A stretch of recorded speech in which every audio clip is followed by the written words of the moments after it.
A lot of that material was created, or at least partially or mostly created during the heavy year of touring that was Crooked Rain. So we had a bunch of songs that were past like the bare bones part, which was sort of unlike all the other Pavement recordings where, we would finish the school year or the touring year and we'd all go back to our normal lives.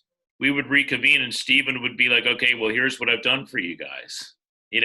So Wowee Zowee was not like that. And the beauty of Wowee Zowee was that was actually the Pavement record that everybody had a hand in.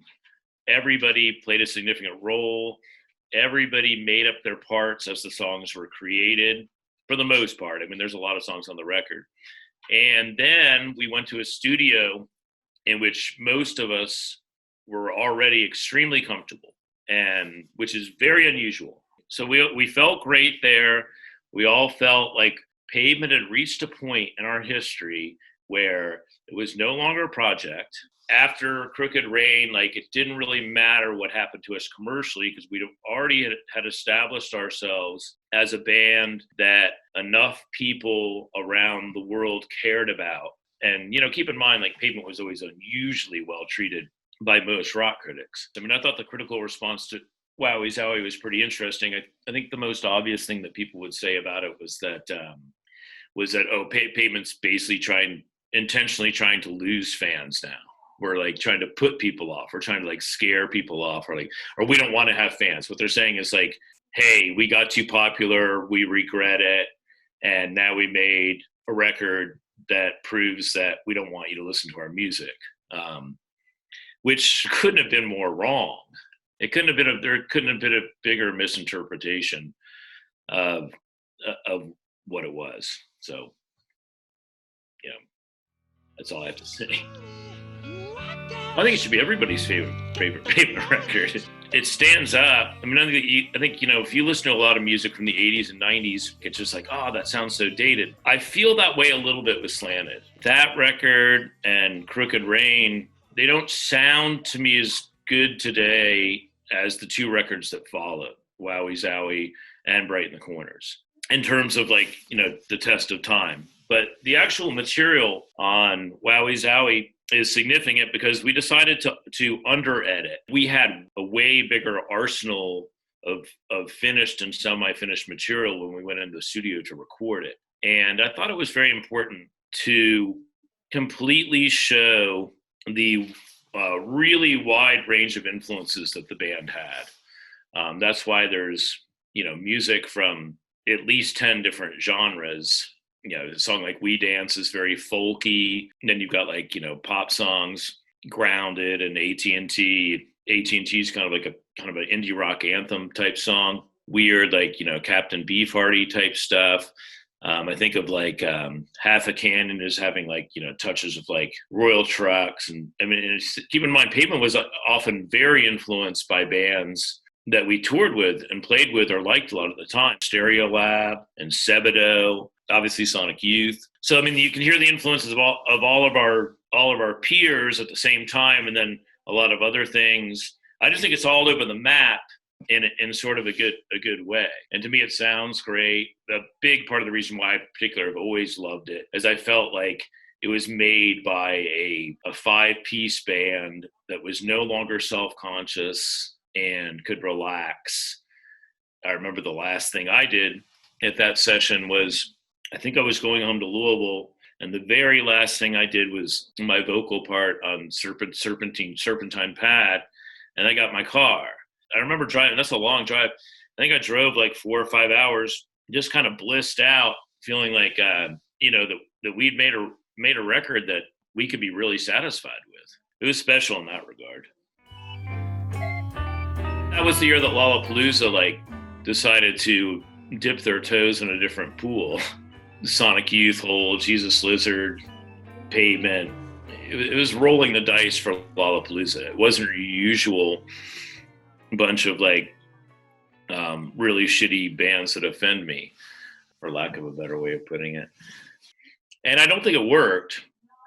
I think it was a commercial disaster. I think if anything, we're probably the biggest to blame we just couldn't pull it off. I mean, and it was pretty interesting. It became really clear from the very first minute of the tour that we did not belong.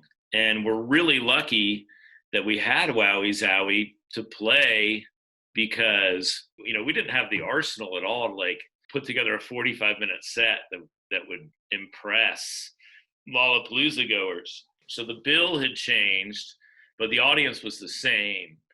And I felt terrible almost every day. There'd be like 30 or 40 hardcore Pavement fans that would go to this thing, and it was very easy to spot them, because when we were playing, there was only like about 100 people that paid attention every day. It was a good time, as I've said before, to go to other parts of the festival. For the average Lollapalooza goer, you know, the mist tent, or like, you know, get your like, what do you call those temporary tattoo, or like, you know, I don't know. It was just bizarre. And, but, you know, again, we'd go up there after a certain point with no set list and just jam out Wowee Zowee songs. And I think the only person who really sort of enjoyed it on a consistent basis was Lee Ronaldo. I mean, like, I remember like just about every single audience I look out in the audience, and there'd be, oh, look, Lee's into it. That's cool. You know, like, it's just hilarious to me that Pavement got called slacker, because for years we had no crew, very small crews, and we'd show up for everything, usually on time, and we're pretty responsible. I mean, like, slacker is not showing up for a 3:30 load in at 3:30, doing the sound check, asking where the music stores are and the bookstores and the cool places to eat, coming back for doors, hanging out with the opening band, playing the show, loading your gear, driving an hour and a half towards the next place you're going to play, getting a cheap, you know, I mean, like, you know, getting up and doing like, you know, Spencer Gates calling you up and saying, Bob, I need to do 9 phone interviews. And I'm like, oh, 9, that's kind of a big number. Again, all on pay phones. And be like, Spencer, that's kind of a big number. I said, can't like somebody else do more? And she said, well, you know, Steven's going to do the 2 big ones, you know. And they were all lovely, you know, college students or local music writers and stuff. And a lot of them knew nothing about the band. It just ended up on their desk, and like, you know, we're coming to the venue that held like 3. So basically I'd have to like spend like 5 minutes even like telling them what Pavement was, which was fine, and then answering the same 3 or 4 questions that everybody. And I'm saying this wasn't just one day. This was, you know, constantly repeated. And I would always try to do it as early as possible. Then wake everybody. A couple of those tours, I was the tour manager, and like I'd be kind of annoyed that they would have been sleeping for like an hour and a half while I would have been doing these phoners. So I'd pound on all their doors and wake them up and tell them, you know, we kind of needed to get going and stuff like that. And they would be really upset that I woke them up. And I was just like, you know, fuck all of you guys, you know. You know, as corny as it may sound, the thing that you actually miss the most, you don't even really realize it while it's happening, is that not that very often in your life will you do something, regardless of what you're doing, whether you're a figure skater or an NBA star or a violinist or actor in live theater, where at the end of what you do, especially in our case, at the end of like a really, really shitty version of a song where people, you know, clap. It's like, you know, it's like, okay, well, we just did like a really, really pretty lame version of like Rattled by the Rush, and they still clapped.